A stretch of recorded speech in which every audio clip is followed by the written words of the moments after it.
നീ ഈ കാണിക്കുന്ന സ്നേഹമൊന്നും അവൾക്ക് നിന്നോടില്ല. അവൾക്കെപ്പോഴും അമ്പലവും പൂജയാണ് പ്രധാനം. കേസിൽ നിന്ന് നിന്നെ രക്ഷിക്കാനുള്ള വഴി നോക്കുന്നതിന് പകരം പ്രാർത്ഥനയും വഴിപാടും മതിയെന്ന അവളുടെ വാദം. കോടതിയിൽ വന്ന് ഭഗവാന് കേസ് വാദിക്കാൻ പറ്റില്ലല്ലോ. അതിന് വക്കീല് തന്നെ വേണ്ടേ? മീര അങ്ങനെ എന്നെ മറക്കുമെന്ന് എനിക്ക് തോന്നുന്നില്ല. നിനക്ക് തോന്നണ്ട, പക്ഷെ അതാണ് സത്യം.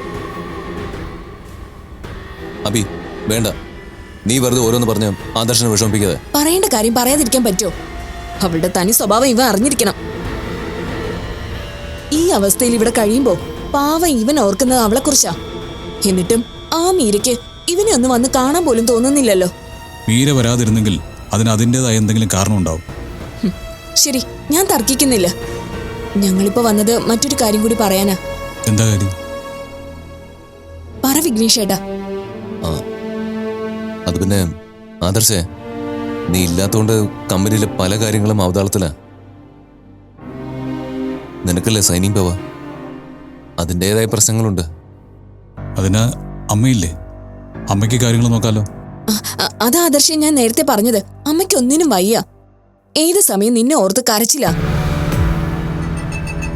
അതുകൊണ്ട് നീ മറ്റാരുടെങ്കിലും പേരിൽ ഈ പവർ ഓഫ് അറ്റോർണി സൈൻ ചെയ്ത് തന്നാ മതി. ഇപ്പൊ വിഘ്നേഷേട്ടനാണ് കാര്യങ്ങളെല്ലാം നോക്കുന്നത്. ഞാൻ അതേക്കുറിച്ചൊന്ന് ആലോചിക്കട്ടെ. എന്നിട്ട് എന്താ വേണ്ടതെങ്കിൽ അതുപോലെ ചെയ്യാം. സാവകാശം ആലോചിച്ചിട്ട് മതി. നീ മീരയെ ഒന്നും കൊണ്ട് പറഞ്ഞു വിടണം. എന്റെ ആദർശം എനിക്ക് പറയാനേ പറ്റൂ. കെട്ടിവലിച്ച് കൊണ്ടുവരാൻ പറ്റില്ലല്ലോ. ആദർശ വിഷമിക്കണ്ട, സമാധാനമായിട്ടിരിക്കെ. ഈ കഷ്ടകാലം പെട്ടെന്ന് മാറും, എല്ലാം ശരിയാവും. നമുക്ക് പോവാം വിഘ്നേഷേട്ടാ. അവന് കാണേണ്ടത് നമ്മളെയൊന്നും അല്ല, അവന്റെ ഭാര്യയാ. ഓരോ നിമിഷവും ഇവനെ കുറിച്ച് ഓർത്ത് ഉരുകുന്ന നമ്മൾ വന്നിട്ട് യാതൊരു വിലയില്ല. ഭാര്യയെ കാണണമെന്നല്ലാതെ വേറെ എന്തെങ്കിലും പറയുന്നുണ്ടോന്ന് നോക്കിയേ. എടി, നീ ഒന്ന് അടങ്ങി. സ്ഥലവും സാഹചര്യവും നോക്കാതെ ഓരോന്ന് വിളിച്ച് പറയാതെ. സാരമില്ല വിഘ്നേഷേട്ടാ, അഭി എനിക്കറിയാത്തതല്ലോ. നിങ്ങൾ ചെല്ല്, ബാക്കി കാര്യങ്ങൾ ഞാനൊന്ന് ആലോചിച്ചിട്ട് അറിയിക്കാം. ശരി, ഞങ്ങൾ പോവാ. നീ ഒന്നും ഓർത്ത് ടെൻഷൻ ആവണ്ട. എത്രയും പെട്ടെന്ന് പുറത്തു വരാൻ സാധിക്കും.